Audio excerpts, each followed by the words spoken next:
What's up, everybody? Welcome to a brand new episode of Life's a Garden. As always, I'd like to give you a reminder, if you haven't yet, please subscribe and follow on all platforms, YouTube, Spotify, Apple Podcasts, anywhere you get your podcasts. While you're there, rate and review, leave a comment, share with a friend. Any little thing helps grow this thing little by little, and it is very much appreciated. And today's positive, motivational message to kick off the episode: kindness and generosity go a long way. It takes nothing to be kind. It's the easiest thing to do, honestly. Projecting that onto somebody, project kindness and project generosity. The slightest thing. Generosity doesn't have to be monetary. You don't have to necessarily give a gift or give somebody $5, buy somebody's food in line behind you. You know, that kind of those little acts of generosity. You don't have to do that necessarily. You can be kind with your words. You can pay somebody a compliment, and you would be surprised how striking and how much that can affect somebody's day. Not only that, but they can take that energy and give it on to somebody else. It takes nothing to be kind and generous. So look to act upon that. Share that kindness with the world. It really doesn't take a lot, and it really can affect people moving forward in their own lives. So with that, keeping that in mind, let's go ahead and get into today's episode. It's episode 240 of Life's a Garden.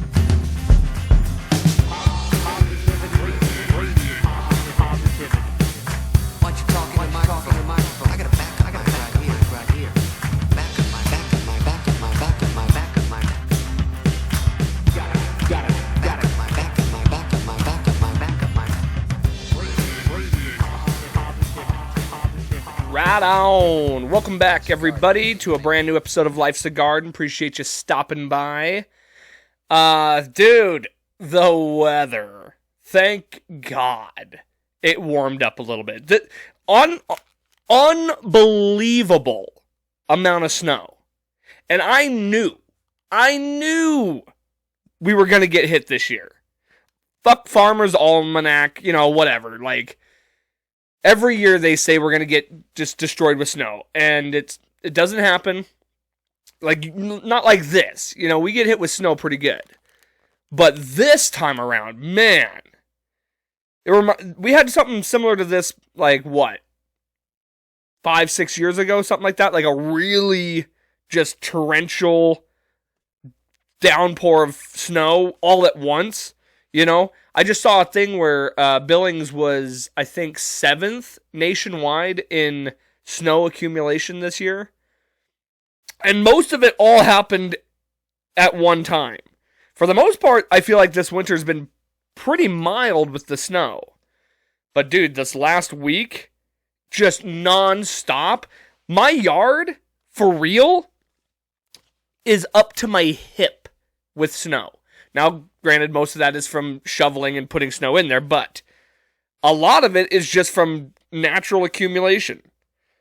One of the houses in my neighborhood, their carport collapsed because there was so much damn snow on it.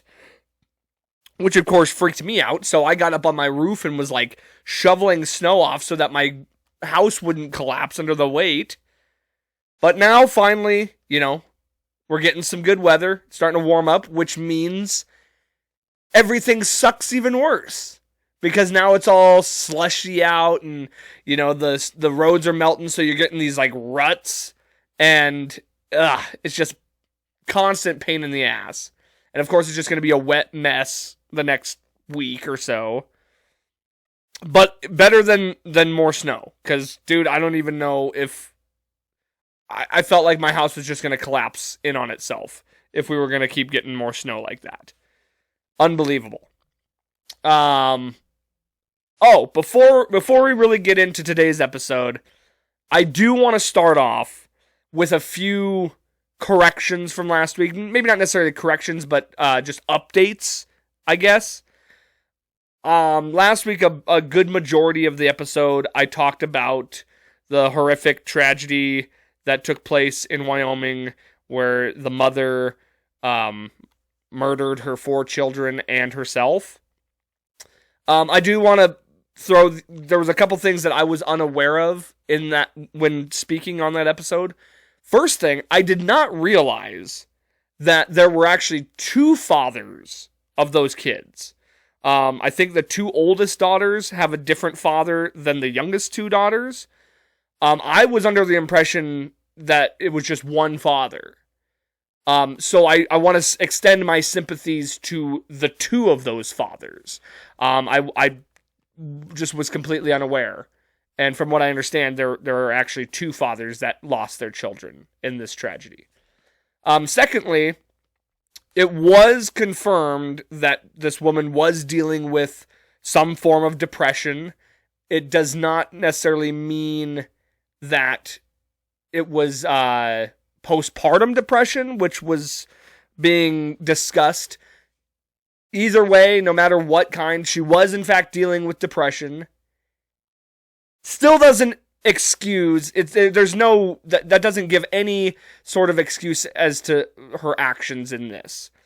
It pretty much seems like it was premeditated. The fact that she called the police and like let them know what was happening. I can't confirm this. I was told that she told the police or told somebody that she wanted to die and she wanted to take her angels with her. That's fucked up and sick to be like, to premeditatively decide. I mean, this is going to sound horrible. And as somebody who has had many family members and friends take their own lives, if you are so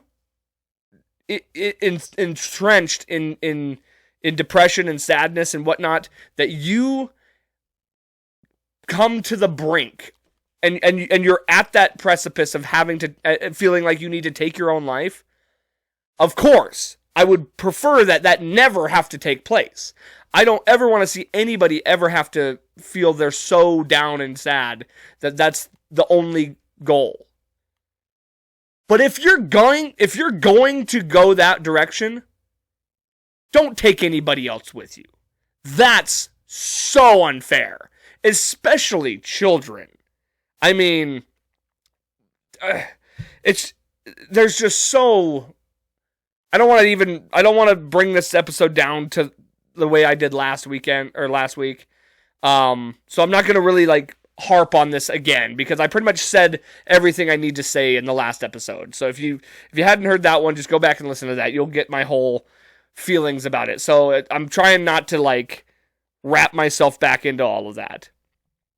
Again, the depression side of it does not excuse any of it. I will still say, if you are dealing with mental issues, if you have any kind of, anything going on upstairs, seek help, seek therapy, talk to a friend, talk to anybody. And mental health is definitely something that needs to be talked about more. It definitely is something that needs to be discussed and treated. But regardless of whatever, it doesn't excuse taking the lives of 4 children. So anyway, those were just a couple of notes I wanted to address based on last week's episode. And also, I also wanted to say I did not add the link to the GoFundMe because I just actually forgot. By the time I'm done recording these things, and sometimes I'll edit them right away afterwards, and I should have just wrote myself a note to remind myself to leave that link. So, if possible, if you guys could go search that link up and try and help donate. As I said in the beginning of this episode, generosity goes a long way. $2, $5, anything helps to just funeral costs. And there's no amount of money that will ever make those two fathers' lives whole again. But the kindness and the showing of caring can definitely help in some way, I believe. So yeah, I forgot about that, and it didn't dawn on me until afterwards that I had forgotten to leave that link. I did intend to do that. Now, and the only reason another reason I wanted to like bring up some of these things and just like it's weird, all week, the week leading up to posting that episode, I was really in my head about the perception people might have of my take on that whole situation. And that made me, realize it's really hard doing this podcast sometimes where, you have your own opinions, you have your own thoughts on certain things, and there's just no possible way that you're going to agree on everything. You're going to have detractors, you're going to have people that disagree with you, and people that just completely think that you're in the wrong. There's certain things that I have very strong convictions in where if you think I'm wrong, that's like, it's always fine to disagree. I have no issue with anybody ever disagreeing with anything that I have to say or think or feel. But there are certain things where I'm convicted in my beliefs and in my ideas or thoughts on certain things, where if you do disagree with me, I have no issue with it, but I stand steadfast in what I've said and thought. I don't waver. I'm pretty content in my thought process. And I don't, some of those things, I don't care if I offend you, or I don't care if you disagree. It's just the way I think and feel, and I'm not going to apologize for it. There are other things where you end up talking about them, or you end up, giving your 2 cents worth, and I feel like I don't know enough to actually like speak on it, or I feel like I'm speaking out of turn in some way, shape, or form. So in those senses, I try and toe the line a little bit. I still want to talk about them. I still want to but when it comes to things like mental health, when it comes to things like just even talking about a person's family who just experienced a tragedy, who am I to try and chime in on that type of thing? Granted, it's national news, it's a national story, but I find myself feeling conflicted about some of those things when I'm discussing them. So it is hard to toe that line sometimes. And I will admit anytime I fuck up, or if I, speak out of turn, or if I feel like I've made a mistake, or, if I've ever said anything that was crossing a line in some way.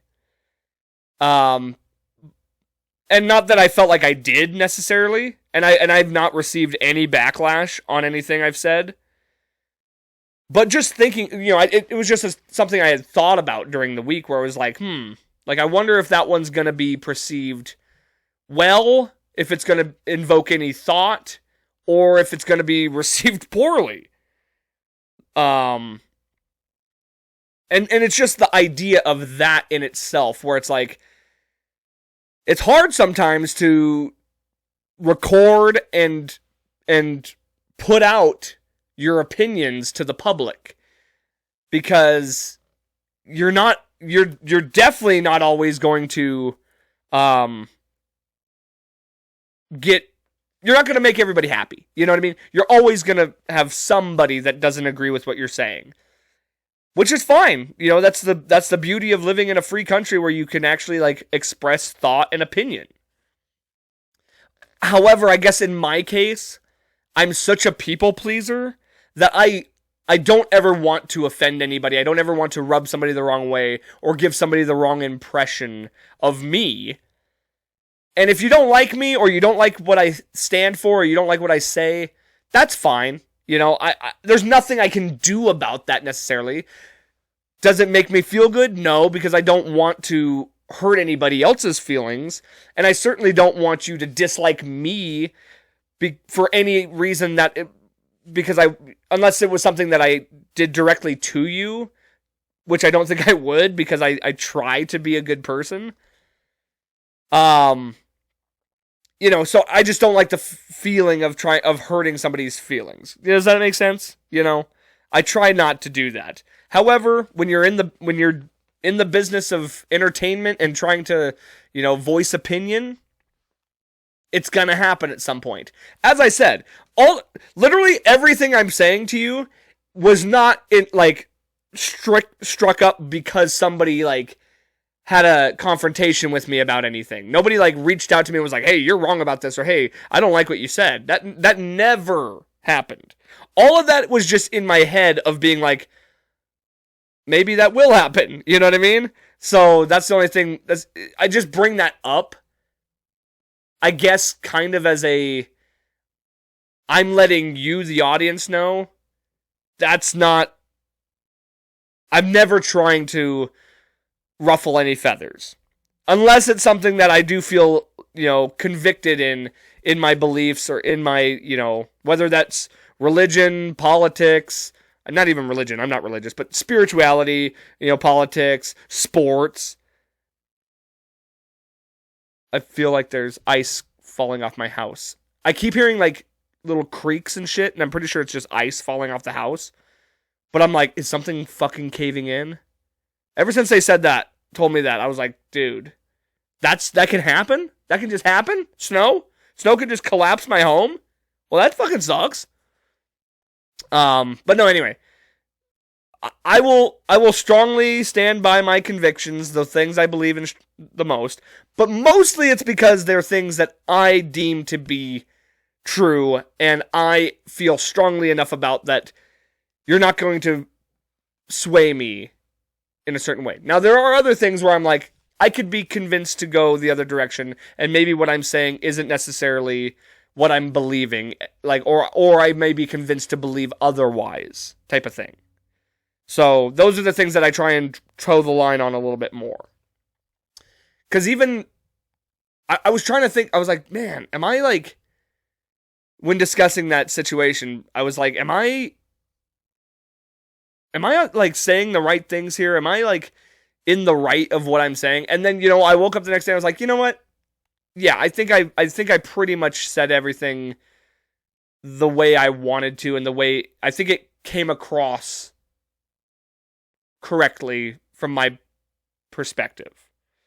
It's just interesting to think, even this little podcast that I do that has zero, dude, I would have a hard time, honestly, if I had a huge audience, because you're always going to get a large group of people that are like, hey, I agree with that guy. That's a good take. And then you're going to get the opposite. They're like, fuck you, you're a piece of shit. How dare you say this? How could you possibly think that? You're an idiot. You're hateful, whatever. You know what I mean? And I have a hard time with that sometimes. I have a hard time being disliked, and I definitely don't ever want to make somebody dislike me, even though I'm not going to apologize for my opinions, type of thing. That's the business we're in here, folks. Now, the best thing I can always do is just tell you good, funny, wholesome stories, and I think everybody can appreciate that. So, let me tell you about a little kind gesture that happened to me just last night. So, I was going to my buddy Mac's house. We were going to go hang out and play some video games and just have a good, fun night. I hadn't seen him in a couple weeks, so I was like, much needed to catch up with him. As I'm going there, he's like, hey, on the way, just pick up some beers. We got food and whatnot. So I'm heading to the gas station. Stopped over here on I always want to say Holiday, but now they're the Circle K. It's Circle K, the one in front of Albertsons on Grand Avenue here. So I stopped by that, grabbed a 12-pack of beer, and I'm standing in line. There's a decent line there. And there's this older gentleman, and I see him buy the guy behind him's food. I think he just had, actually, I think all he had was like a 12-pack of soda. And the guy was like, oh, no, that's not necessary. Like, I need to get gas too. And he's like, well, how much gas do you need? It's like, well, I was just going to get $10. He goes, how about 20? So he pays for this guy's gas, $20 of gas, and buys his soda for him. And I'm just like, man, that is so cool. Like, I love seeing random acts of kindness like this. It was amazing. So I'm just like already like in a real good mood, like thinking like, man, that was cool to see that. And I come up and he turns and looks at me and goes, who's next? I was like, huh? Like, I'll buy this for you. I was like, that's not necessary. I just saw what you did for this gentleman over here. I'm good. Like, first of all, I don't need you paying for my vices. I don't want you to like perpetuate my vices by buying my beer. Also, it's like I'm set. Like, I'm good. Like, I don't need, if anything, I should be buying your shit. And he's like, no, I insist. Like, I think the exact words that came out of his mouth were, how did he put it? He said, you can't help yourself if you don't help others. Something like that. And this is where my idea behind, the generosity thing comes in. It's like, I haven't stopped thinking about that. Because I tried to refuse his offer, and he just wouldn't let me. So I thanked him, and as I'm walking out the door, he turns to the next person in line and says, all right, come on up. I was stunned. Because, first off, let me just say this. This guy didn't necessarily look like he had, just disposable money to be spending on people like that. I mean, I do, in a way. Like, I'm not sitting here bragging about money or nothing, but I have extra cash flow that it wouldn't kill me to, and I guess I don't know this guy's situation, so I'm not trying to shit on the guy. I'm just saying he looked like a working man, probably in his like 50s. He was wearing like a worker's outfit, like he had just gotten off of work. And I'm wondering if he like won some money or something like that, but I don't know. Like, I'm not going to sit here and assume anything. All I know is he was a kind, generous person who did not need to do that, especially for more than 2 people. Because he, like I said, he did the guy in front of me, he bought my stuff, and he bought the person's behind me. At least that many before I left. And like I said, the whole way to Mac's house, I didn't stop thinking about it. And I woke up this morning and I'm still thinking about it. And that's what I mean when I say kindness and generosity goes a long way. It does. Like, it made me feel good. And most likely, and now I try to do what I can generosity wise, like I've offered to buy people's stuff for them, as long as it's not fucking $100. Like, that's not reasonable, but I'll help when I can, or I'll help if I see somebody in need. I will step in to help, because that's just the kind of guy I want to be. It's not the kind of guy that I am. It's the kind of guy I want to be. Does that make sense? So, but him doing that makes me want to do that more, type of thing. So, just seeing little things like that out in the world definitely makes you appreciate life and humanity more than what you see in, the news and on your phones and all this shit, like all the doom and gloom, like humanity's dead, humanity's, no, it's not. There are far more better good people out there than you probably think. And you never know where you're going to find them. I happen to find one at the Circle K gas station. So, sir, I did not get your name, but wherever you are out there, you are appreciated. You are a kind person, and you definitely put a little bit of light in my heart. So, just know that out there. And there are good people in this world. More than there are bad. You only hear about the bad ones. They don't ever like to... There's no good news. There's no like, hey, check out this positive thing that happened today. It's usually always just... And if there is, it's like bookended by two really like horrific tragedies. Because for whatever reason, doom and gloom sells more than positivity. That's sick to me. Like, why do people not want to like be inundated with good things? I just have a hard time wrapping my head around that. And I guess I'll bookend that positive story with a really sad story. As I was driving to Mac's house, a little bunny rabbit decided he'd commit Harry Caray onto my truck. It was the craziest thing I'd ever seen. I'm driving up his street, which is just like a suburban street. I'm going 20 miles an hour, you know, not very fast, and the roads are still like kind of slick, so I'm not like flying down this road by any means. I'm going, right? And all of a sudden, this rabbit darts out probably like 15 yards in front of me around like a snow pile where it had been plowed. He just darts out and directly starts running at my truck, like straight at my truck. Now, I don't know if you're familiar with rabbits and their behaviors. Typically, they're not that stupid. Like, they'll like run away from a moving object, or they'll like try. He could have gone any single way. And I saw him coming, and in my head, I'm like, oh, he'll move. Like, he's not gonna keep coming at me. But so I didn't come to a complete stop. I did slow down, and he just kept coming at me. And I'm like, is he not gonna move? Was this rabbit just playing chicken with me? Chicken and the rabbit? Rabbit and the chicken? What are we doing? And just, I'm driving, and like I said, he's coming straight at me. So I'm thinking, okay, he went under the truck, he's fine. It's a tall truck. There's plenty of space for him to make it under there. I can't imagine that he got hit. And on my way home, what did I see in the middle of the road?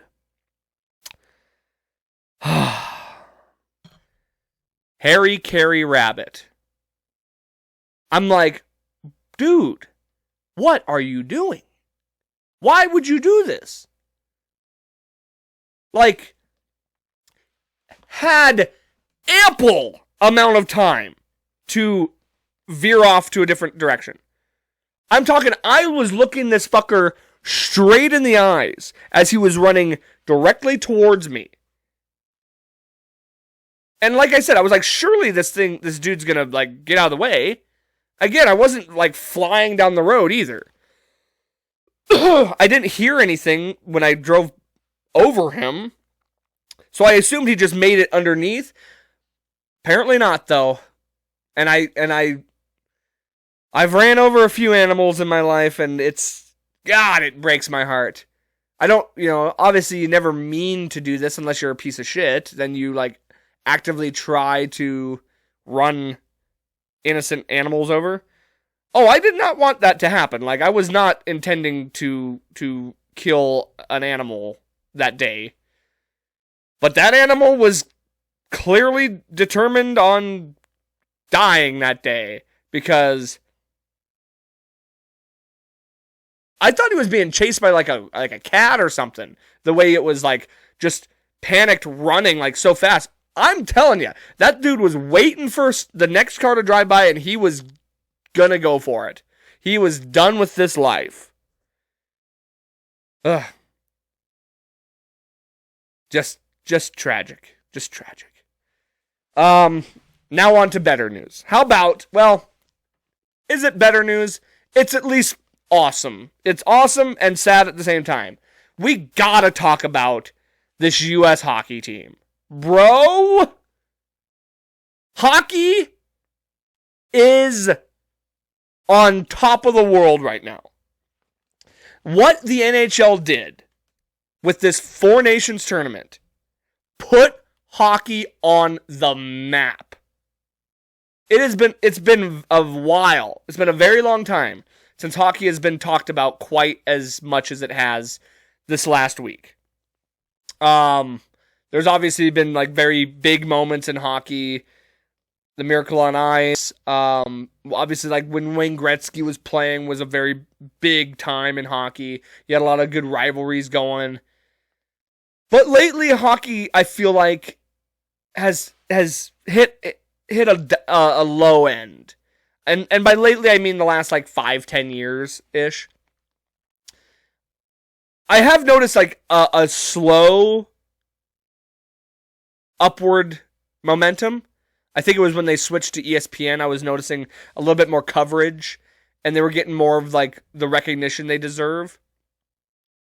But after this tournament, bro, this skyrocketed hockey back towards the top. I mean, obviously football is always going to be king. Basketball has been up here. But lately, dude, basketball has been just tanking as far as viewership and just overall interest. Baseball's always kind of going to be that, like, middle of the pack. Nobody really cares as much. UFC, after the pandemic, UFC has hit an all-time high, and it really hasn't slowed down. Soccer's always obviously big, mostly internationally. But anyway, I want to get back to this hockey thing. Because what NHL did by doing this Four Nations tournament instead of an all-star game, pure genius. Because not only was it, just one all-star game where everybody's playing like pretty soft and like doesn't really care as much. You had multiple games throughout a series between US, Canada, Finland, and Sweden.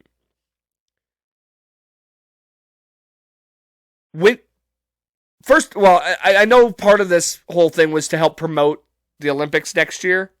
Also genius. But when you're doing these all-star games, right? For the most part, it's generally pretty fun and loosey-goosey. It's just a recognition of you being a great player through the year. And it's a recognition of your talent and your skill and your contribution to your team and the league. So when you're playing, it's not really as serious. You're kind of just meh about it. When you put on a uniform that represents your country and you have your country on your back and you are representing your nation, oh, dude, gloves come off. Literally and figuratively. Gloves come off. You don't give a fuck about trying to maintain your health. You don't care about, you put it all on the line, blood, sweat, and tears for your nation. Because it's at that point, it's more than just hockey. It's more than just sports. It's for your nation. And what US and Canada did in their two games just absolutely blew the doors off for hockey. First of all, you start off in the first matchup. Gloves got dropped 3 times in 9 seconds. So that just shows there's a bit of rivalry, of course, because Canada's notoriously always been top of the food chain when it comes to hockey. Obviously, there's current political tension between US and Canada. And then you got the Canadians booing the national anthem. So there is a lot of tension in the room at this point. And they let it be known. So, gloves come off. They're throwing hands. 9 seconds, 3 fights. Never seen that before. And then U.S. goes on to beat Canada in Montreal.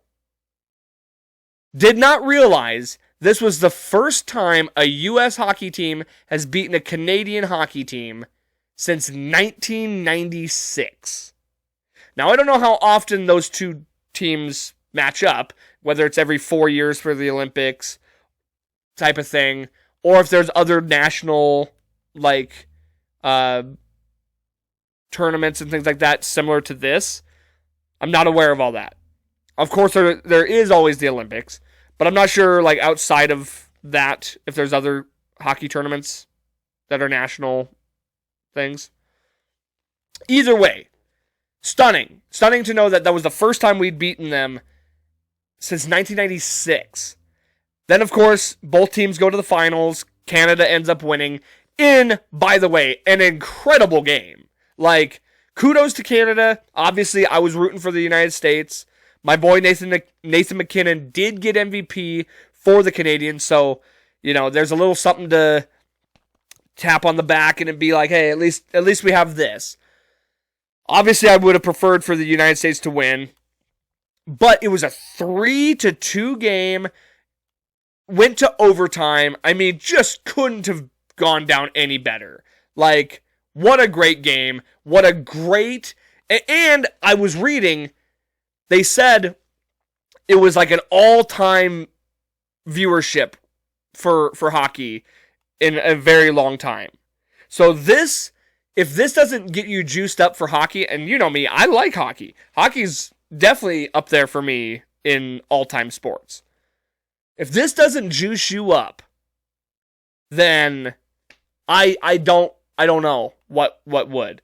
This was a great introduction to hockey for anybody who doesn't know hockey or isn't a hockey fan. You should be now. So kudos to NHL and to hockey for showing up and showing out and putting on a great show. This really, really shows how shitty these other all-star games have become. NFL is strictly it's flag football now. Who gives a shit? Why even do it? I do like the skills competitions that they do in football, like the passing competitions and all that stuff. That's kind of fun. The flag football thing, dude, it literally just looks so ridiculous. I understand it from, you know, football is a very tough sport. So is hockey. You know what I mean? So, and the way those boys were playing, they were playing hard. And then basketball, dude, don't even get me started on basketball, man. The basketball all-star break has become the biggest joke of all time. Every single year they've tried to do something a little different, and it just has never fucking stuck. Like this year they did 4 teams that rotated. Like, for what? So that they could load manage at the All-Star break? They don't do anything anyway. Let it be East versus West. They've been doing this draft shit where they draft players and, dude, who cares? And they play like pussies. Now, I get it there too. You're not going to put your all in, right? You're not going to go all in when it doesn't matter. And there's no real amount of money you could make them play for because they already have all the money in the world. Even the dunk competition is just the most boring bullshit anymore. People used to get excited for that. 3-point competition? Meh, it was alright. The dunk competition? One of the worst I've ever seen in my entire life. No offense to Mac McClung. He did great. All the other contenders? First of all, who are you? Second of all, if you're going to enter the dunk contest, or if your team is going to put you up for the dunk contest, you should probably know how to dunk a ball. These dudes weren't... I watched more missed dunks than I've ever seen at a dunk competition, and they were just doing basic shit. It wasn't even that exciting. So I'm hoping a combination of the way the NHL has just completely blown the doors off with their All-Star game idea, because when you put your flag on your jersey, it's a whole different ball game. I'm hoping between that and the absolute just pitifulness of this dunk competition, next year the NBA will go all out for their dunk competition and get some real fucking stars. We don't want to see these nobodies dunking anymore. Remember when Vince Carter was the dunk guy? Michael Jordan used to do dunk competitions. You know, can we get some of these guys? Dwight Howard? Can we get some actual notable players from the league to come in and do some dunks? That's what people want to see. Not this other bullshit. You got Mac McClung coming off the G League 3 years in a row. Dude doesn't even play in the league. He's literally just signed to be a dunk guy. It's so dumb. And I hope it changes. The one other thing I'll say that, as far as All-Star break stuff that I do enjoy, is the home run derby with baseball. That's always a fun time. And I don't know, because I don't watch a lot of baseball, I don't know if it's gone downhill at all, or if they're like getting just bozos to come in and hit, or if they're actually getting real home run hitters from the league to do it still. But I've always liked the home run derby. And hopefully they still are doing it properly.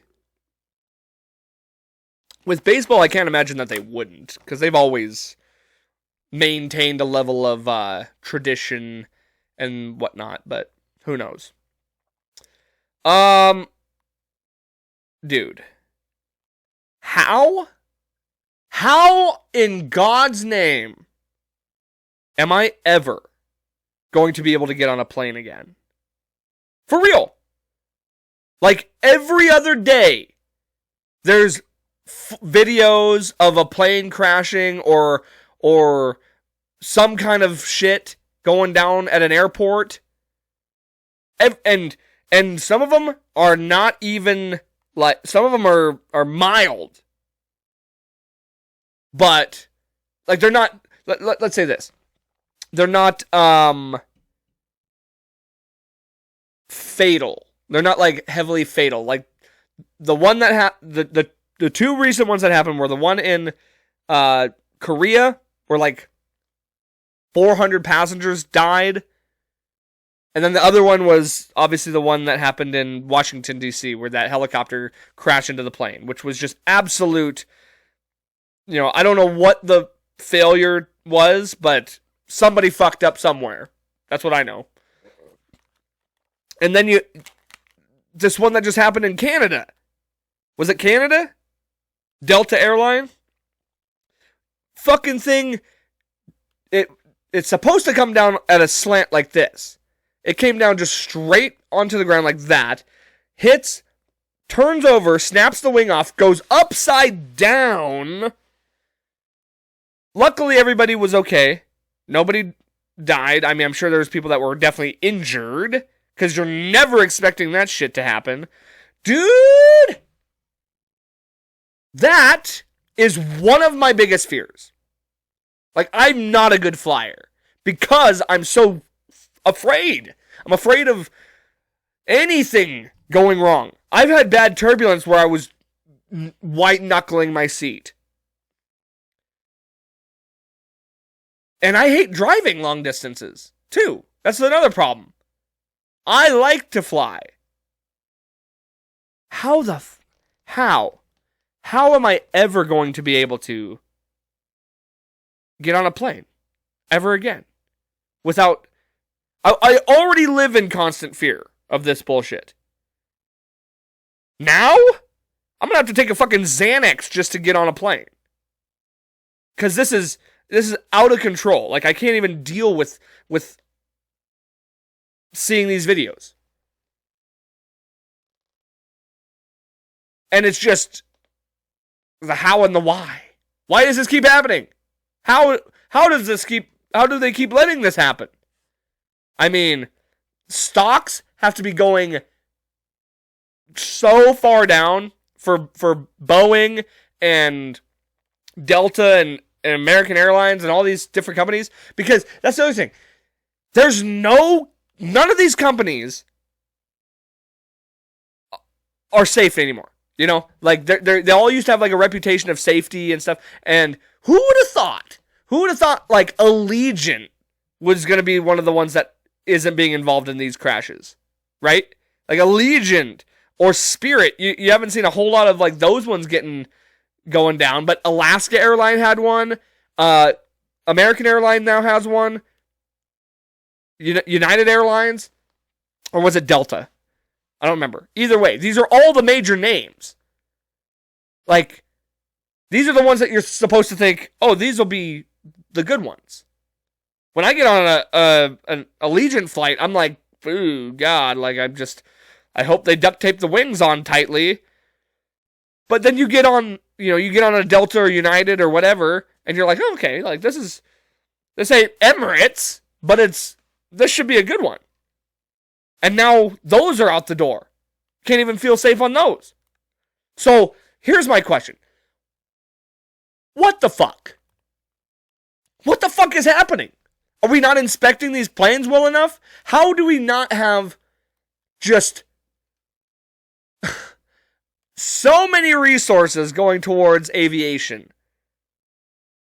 Because if you get in a car accident, I mean, I know the statistics. You're more likely to die in a car accident than you are in a plane accident. However, if you get into a car accident, there is a likelihood of survival. If you get into a plane crash, likelihood is just almost zero.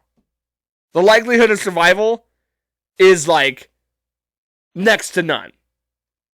It's a miracle if you survive. And they're saying a lot of this is just literally mechanical failures, mechanical malfunctions, human error. I'm like, bro. Fix it. Hey. Fix it. How many more times? Like, and also, how is this happening like so frequently, like every other day? It's probably because like they're being more reported on, but still, you never saw shit like this happen with like major airlines and like these bigger planes. Sure, you get a lot of these small planes that go down. That's not too uncommon it's not as shocking.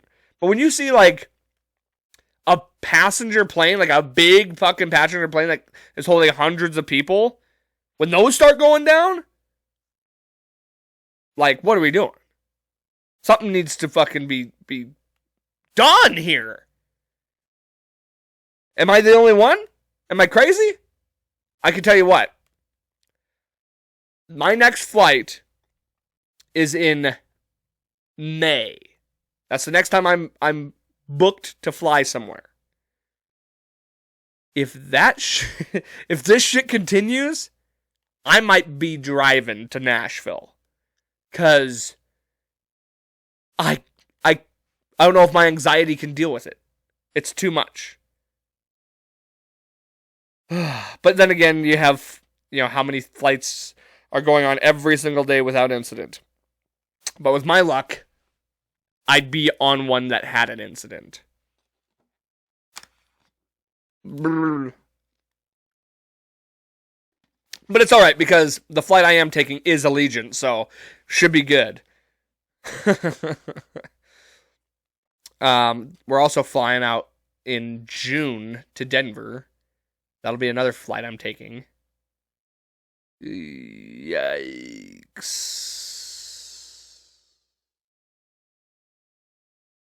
Okay. Let's see. We're gonna about wrap this up here pretty soon. What else could I talk about? Okay. Just got done writing a new song for the band. We've been working on this song for a couple weeks now. And it was one that came along pretty quickly, like as far as like getting the music together and everybody kind of gelling with.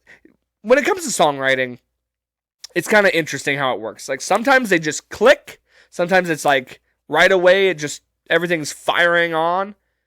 And then other times it's a little bit of a grind, and you got to kind of like go through some hoops, and sometimes people are feeling it, sometimes people aren't feeling it necessarily. It is hard to write an original song. I will say this, like, there's so many songs out there, and to write something original that sounds good, that has a good melody, that has good rhythm, and something that you can actually kind of like groove to, something that you haven't heard before, it's catchy. It's hard, man. It's really hard. And you know how many bands there are in the world creating music at any given time? To try and like not make something that sounds like something else is very difficult. But yeah, the song had been done. I just needed to finish writing the lyrics. I already had the melodies down. I knew what I wanted to do, but finally this week I got the lyrics done. And I only bring this up to you because I kind of wanted to, first of all, I kind of wanted to talk about my writing process as a lyricist. I guess I could dive into the way we write as a band as well a little bit. But the thing I wanted to say is it is such a good feeling. It's such a rewarding feeling. And a very, like, just accomplishment to finish a song. Like, for me, right, when it comes to lyrics, first things first, I want it to be catchy. You know, you want the melody, the chorus, the hook. You want everything to, like, be something that people will hear and be able to remember, or be able to, like, it to stick with them in some way. Where it's like, oh yeah, that like, oh okay, that's catchy. That's something that I can like get on with and like sing along with.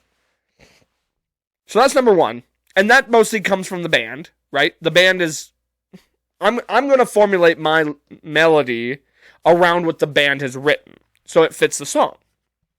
So the when we write a song, everybody, either one person comes up with, they'll have something that they've been writing on, and they'll toss that out there, and then we'll kind of just build around it. Everybody kind of adds their piece, or we kind of just play a song, like it just comes naturally. Somebody just starts kind of doodling around with something, somebody else starts getting in there, and then before you know it, you're like, that actually sounds pretty cool. Like, let's kind of mold this and form it out a little bit and see what we can do.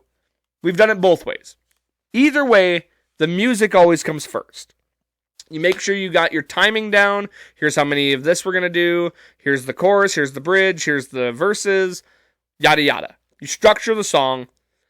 Make sure you, and as you go, once you have the structure down and like the timing and all that, the transitions, then you can kind of tweak it here and there, and you can add a little bit of flair, or you can like, maybe there's something that you're not, you as the guitar player, you as the bass player, or something like, maybe you're not feeling this. We've had plenty of times where Lucas, our drummer, has like, he's been doing something, and he's like, I don't really necessarily like that. Let me try this. And like, after a few times, just kind of find what sounds the best and what you think feels the best for the song.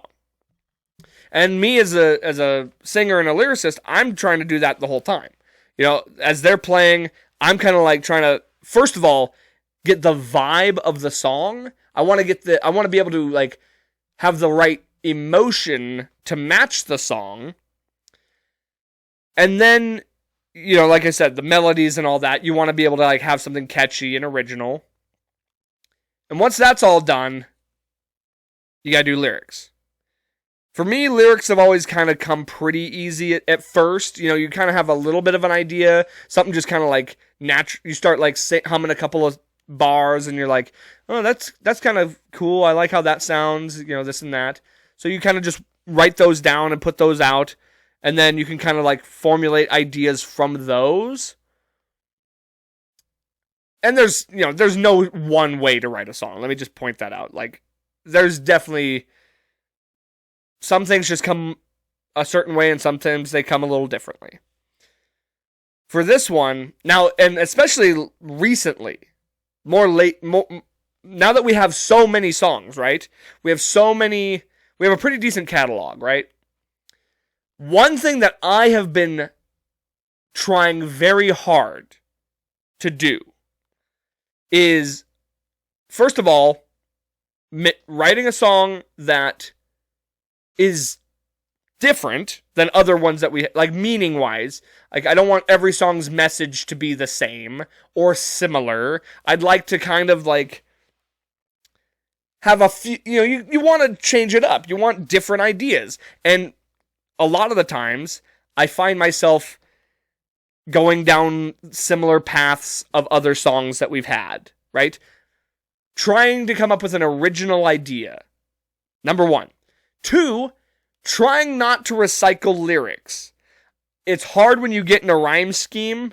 You find certain words that you like to rhyme with, and then you end up just kind of like using a lot of the same words in a lot of your songs. And trust me, I know which words those are for me. I know which ones I like to say a lot, or the ones that just come out a lot. Same with like metaphors. I tend to use a lot of like metaphors in my lyrics. So I try to like not use those same things to refer to other things type of, And that, like I said, the lyrics. I just try and come up with original lyrics, original lines, original words that I don't use a whole lot, because I'm trying to make something unique and different. And that's a task sometimes. So lately, when I've been writing lyrics for songs that we've come up with, it's been a little bit more of a process. It's been a little bit more difficult at times because I'm trying to check all those boxes. And let me just say this. When you finish one up, like at the end of the process, when it's all said and done, and I have something that I'm happy with and proud of, and I get the approval of the other guys, like the other guys, obviously I share those with everybody. I don't want anybody to be a part of a song that they don't like.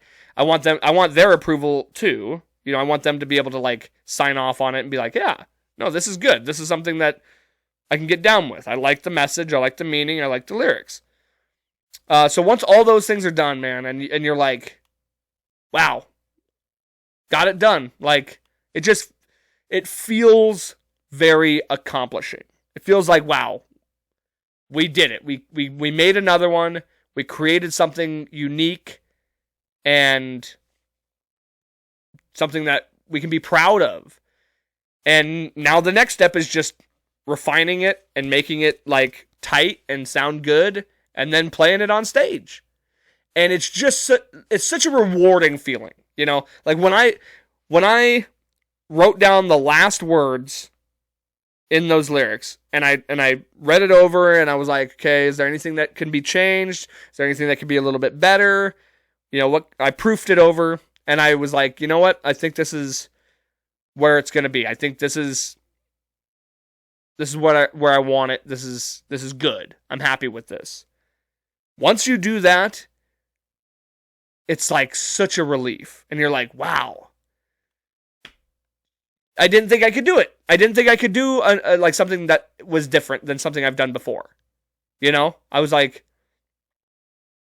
I have a confidence about me when it comes to writing lyrics where I'm like, I know I can do it. I've done it before. I know that it's not impossible.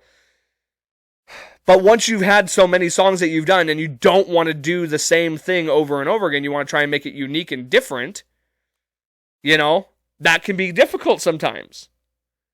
And so once you've proven that you can do it again and do it again, it is rewarding. And it is very, it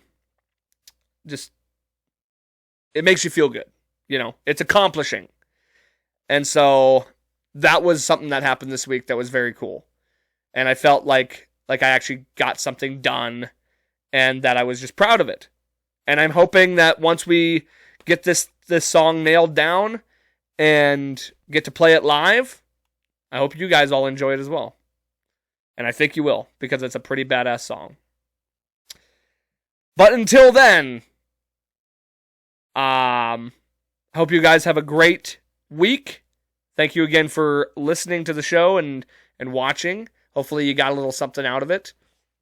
Remember, kindness and generosity go a long way. Don't just open up your wallets, open up your hearts. As I said, you can pay somebody in compliments, you can pay somebody in a kind word. That's generosity as well. Doesn't have to be monetary. But sometimes monetary helps a little bit too. Buy somebody a beer, buy somebody a meal. Just extend a hand. Help somebody who needs help. And not only will it make you feel good, it'll make them feel good too. And that makes you feel even better. Have a good week, guys. And we'll see you next week. But don't forget, life's a garden. Dig it. Just gotta keep on keeping on.